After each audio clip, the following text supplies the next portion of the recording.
এমন অনেক স্বামী আছে যারা বাইরে ঘন্টার পর ঘন্টা হাসি মুখে কথা বলবে, অথচ বউকে সময় দেওয়ার বেলা এমন ভাব করবে সে অনেক টেনশনে আছে, সে অনেক ব্যস্ত, বউয়ের সাথে কথা বলতে বিরক্তি লাগছে, অথচ বিছানার এক পাশে শুয়ে সে ফোন ঘাঁটবে, তবুও নিজের স্ত্রীর সাথে সময় দেবে না। স্বামীরা ঘন্টার পর ফোন ঘাঁটে, কিন্তু নিজের বউটার দিকে তাকানোর জন্য 2 মিনিটও যেন নেই। একই ঘরে থেকেও আমি যেন অচেনা কেউ। ওর চোখ দুটো স্ক্রিনে আটকানো, আর আমার চোখ আটকে থাকে ওর অপেক্ষায়। আমি কি শুধু রান্না, কাপড় ধোয়ার দায়িত্বের নাম? একটু গল্প, একটু হাসি, একটু কেমন আছো, এইটুকু কি বেশি চাওয়া?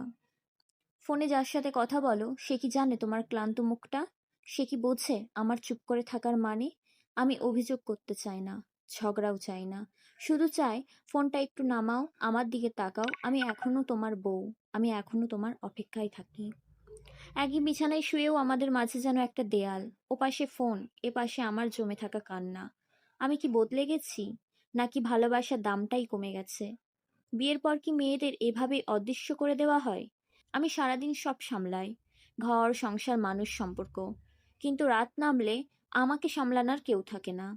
যখন ঝগড়া করতাম তখনও তুমি আমাকে বুঝতে পারোনি, আর এখন ঝগড়া করি না বলে আমাকে বুঝি শক্ত ভেবে নিয়েছো? জানো, সবচেয়ে বেশি ভাঙে যে মেয়ে চুপ করে থাকে। ফোনের ওপাশে যারা আছে তারা কি জানে আমি কবার কেঁদে নিজের চোখ মুছে ফেলি?